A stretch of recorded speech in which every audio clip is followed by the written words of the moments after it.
Hello, my name is Celeste Kelly, and for my evidence based program, I will be discussing motor vehicle safety, more specifically, the dangers of driving while using a cellular phone. In today's society, the use of a cellular phone it's almost like second nature to us. It's like taking a breath. Because this practice has become a norm, many individuals seem to not be able to carry out their everyday, their daily tasks without the distractions of a cellular phone, which has become a major safety issue. For this program, for the main issue in this program, the focus will be individuals between the ages of 16 to 40, and this will include both males and females. The goal of this program is to show what factors influence the choice to drive while on a cellular phone.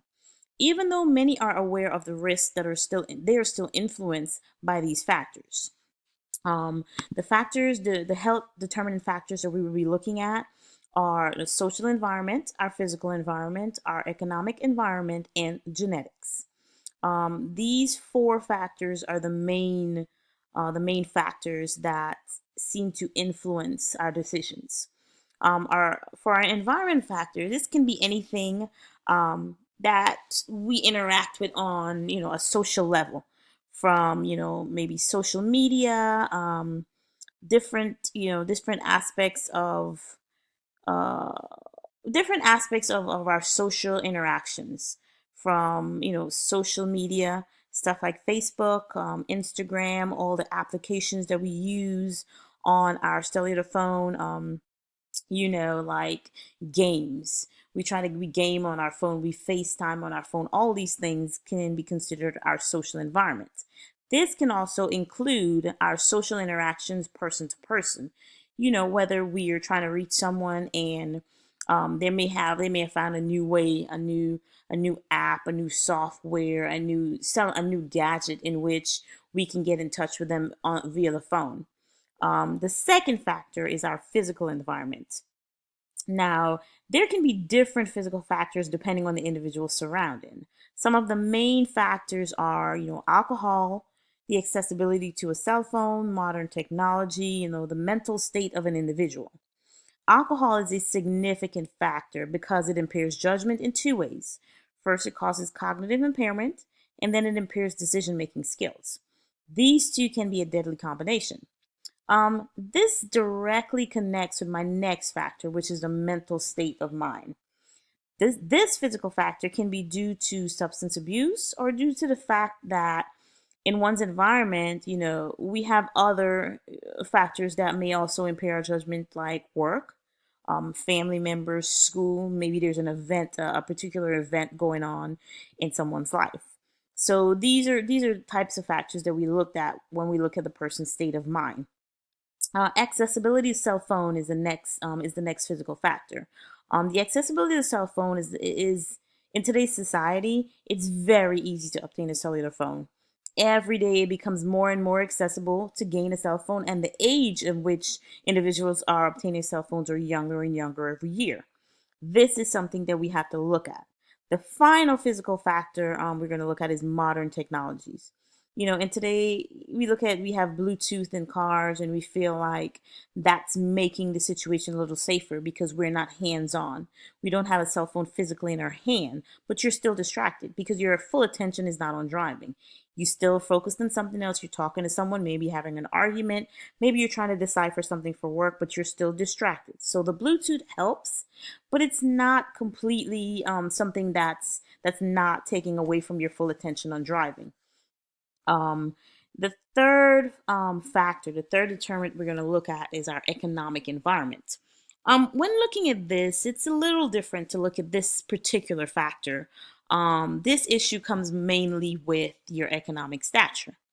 There are many individuals in certain economic in economic stature, I'm sorry, that feels that certain rules, like the rules, don't apply to them. Um, they're able to do more things. They're able to, partake in certain activities, and because of their economic stature or status, the rules don't apply to them. And this can cause an issue because the rules apply to everyone. And with this type of rules don't apply behavior, it makes them more prone to try to do things that are not particularly within guidelines or not acceptable, which can not only cause harm to themselves but cause harm to others. Um, the next factor we're going to look at on the economic environment would be a business. We use cell phones every day for business. It's always something work related. Maybe our office is trying to get in touch with us. Maybe we won't make it there in time, so we're having a meeting on the phone while in the car, or we're trying to, give out some information for a presentation that we're going to on the phone. There's different things when it comes to our business and our everyday lives that we use the phone for. The final aspect or the final factor in the economic environment will be convenience. It's very convenient to use a cell phone. We all know this. It's convenient because you can get in touch with your kids, you can get in touch with work, you can get in touch with anyone and anywhere at any time on a cellular phone. So, due to this factor, many individuals seem to, if you're stuck in traffic, get on the cell phone. You can get things taken care of. So, when you get home, there's less to do. But that's the issue. We are always distracted because of the accessibility and the convenience of having a cellular phone. The final determinant we're going to look at is genetics. And with genetics, it's a little different. This factor has two major issues that contribute to this factor: age and gender. These two factors go hand in hand when it comes to how we react, or our state of mind, or how we think about certain things. Young adults and young males in particular are more prone to indulge in risk taking behavior, increased aggression, stuff like that. This will definitely show that males, particularly between the ages of 17 and 29, are the highest offenders when it comes to risk taking activities like using a cellular phone while driving, maybe videotaping something that's going on the street. Maybe somebody is performing a driving stunt that they're trying to use on the phone. This is particularly found to take place between males between the age of 17 to 29. So, after looking at these determinant factors and the increased dangers of being on a cell phone while driving, it's very hard to conceive why, as a society, we still take the risk every day of using a cell phone. But it's something that we do. It's something that we're trying to find. This program will definitely show us ways in which we can fix that issue and ways in which we can deter people from being on a cell phone. And those ways can start with the infrastructure, the key players that will ensure that the information is being passed on, and behavior is being, particular behaviors are installed and instilled in our young adults. So the key players in this will be the parents, schools, and our community. I know the saying, it takes a village to raise a child. This plays directly into how our key players will affect the behavior and the outcome of this program. As kids, we start with our parents. Our parents are always the one to, instill good decision making in children. Those children grew up to be adults.